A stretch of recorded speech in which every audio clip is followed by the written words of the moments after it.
What do you think you're doing? Stop it, Trace.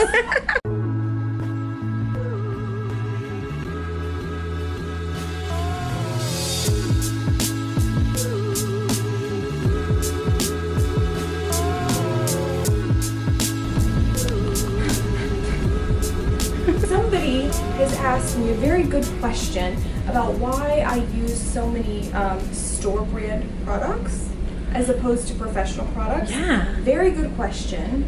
I don't know if I have a very good answer.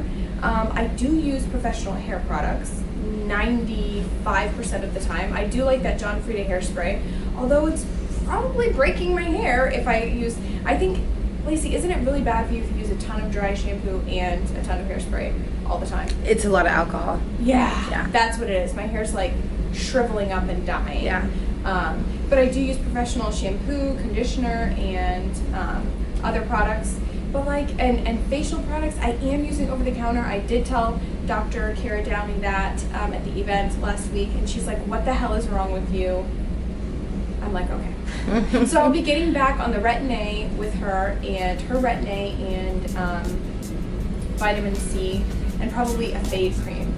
So yes, so I will be getting back on professional skin products. I've been using over-the-counter Retin-A products, and I think they've worked fine, but PCA is the brand of Retin-A of Dr. Downey's that I was using. It's life-changing. It sucks. You can't use it while you're pregnant, and so after, when I was pregnant, that's when I stopped using it, and then I still haven't gotten back on it. So I'll get back on it and watch my whole life change. That and vitamin C, Retin-A at night, vitamin C during the day, and then she says you can use whatever face wash and moisturizer. That's not really a big deal. The big deal is the treatments that you use. And so maybe, I mean, I liked some of the Beauty Counter products. I like one of the face washes, so maybe I'll use one of those face washes. In the Rachel Zoe box of style. Oh yeah, how'd you like that? Face wash, it's very different. Yeah. Somebody told me to use it kind of like a scrub after you've already taken your makeup off. Yeah. So I tried that, but it really does feel more like a face wash. How much did you put in your hand? I mean, probably like a teaspoon. Like the size of an almond, I would say. Not, you know. Yeah. I don't know how that equates to measuring cooking. Don't tell me teaspoons. Not a tablespoon. I know that. Probably about a teaspoon. Probably even a little I bit forgot. less You than a have teaspoon. no idea. No idea. I cook chicken in the microwave. That's all I know. But it leaves your skin like whenever you. It feels good when you're washing it, but then when you rinse it off, it feels a little bit. I don't know. It feels Gritty. weird. No, not gritty. Just almost dry and greasy at the same time. I don't really know how to explain it, but my skin looks great after, and looks great in the morning. No, I do have a pimple here. I don't know where this is coming from, but I don't think it's from that new face wash.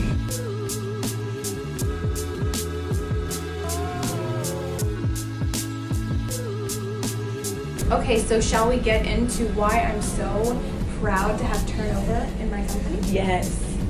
I have been thinking about it, and for a long time I felt really embarrassed that we did have at times really high amounts of turnover. What's interesting is at each one of our locations we have one manager at each location. So imagine having one employee. So when that employee switches, it's very, very noticeable and very upsetting to people. And once there's been 3 or 4, people start to think, oh, there is a deeper problem, something is wrong here. They start to give managers a hard time at the locations. The members do, like, who are you? How long are you going to be here?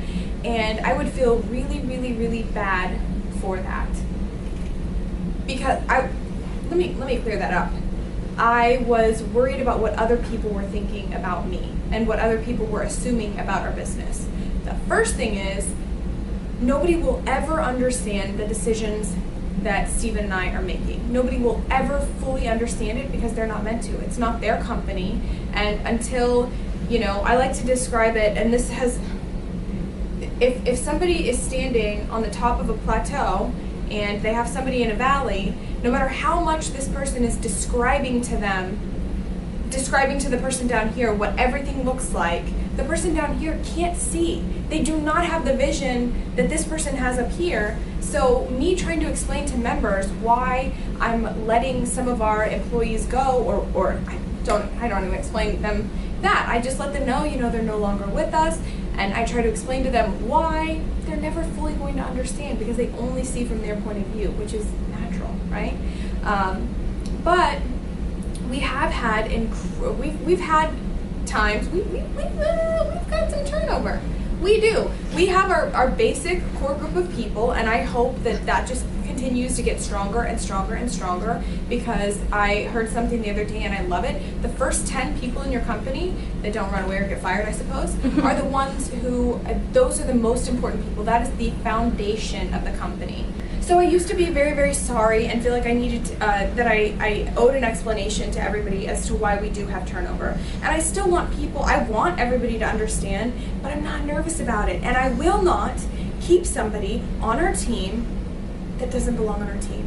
I won't do that. That's not good for them, and it sure as hell isn't good for us. And even if some people don't understand, you will never catch me walking around bad-mouthing past employees, especially never to members who feel like they want to understand what's going on. I'm not going to say why this person is no longer with us. So I'm going to let people go that are not a good fit for our team, of course with the right, processes in place and working with them and trying to make it work. And I freaking love everybody. I want people to walk away from our company feeling like they've gained something. So number one, if you're not a good fit, you're not going to stay. I owe it to Lacey, I owe it to Kyle, I owe it to Amanda, I owe it to Suchma, I owe it to everybody else who's giving their all. And then if somebody's not pulling their weight and not giving in the same way that we give and doesn't care in the same way that we care, I have to protect everybody else. I have to protect the rest of my team. So I'm not sorry about that. And number two, because we're constantly changing in the way that we do things, and our expectations continue to get higher and higher and higher. The person who, the people that we hired in the very beginning, there's no way that it's a completely different job. It's the same position, they're sitting at the same desk, but the job that they're being hired for is completely different. They're sitting at the same desk, but the job is completely changed. What everybody's job is right now will be completely different what it is a year from now, because we're going to keep getting better. My expectations are going to keep getting higher. I want the toilet paper folded in a triangle. That's the next step. When I hired somebody, I didn't even think about toilet paper. Now I think about every single detail, and some people don't like that. Some people want to come in, they want to learn their job, they want to do their job, and that's it. And if that's what you want, we're not the company for you. And so we have had to let people go, and we've also pushed some people away, I think, because our expectations are so high, and I'm not sorry for either of those. Either situation, I hope they're going away better and stronger in some way than when they were with us, but it's not going to change my decision, and I'm not sorry that we have a higher turnover than some companies. In fact, if I would have really been doing my job and would have been the leader that I needed to be all along and the one that I've grown into, there would have been an even higher turnover rate because I would have moved people out faster. I've learned over time how to hire properly and what I'm really looking for, and it's truly getting into a relationship. Whenever you join our company, it's like getting married. Yeah, I would never marry somebody after the first date, and so our hiring process is long. I make you do homework, and if you don't like that, then if you don't even like our interview process, then that's perfect. It's naturally weeding people out. Mm-hmm. So my whole point in this is, I think a lot of people looking from the outside in and members may not fully understand why we have such high turnover, but the message I'm trying to convey is I'm incredibly proud that we have the people that we do on our team, and I'm proud that when somebody is not a good fit there, that we're getting them out so they can go do what they're best at, and so that we can have the person that belongs to be with us. So, yeah. The end.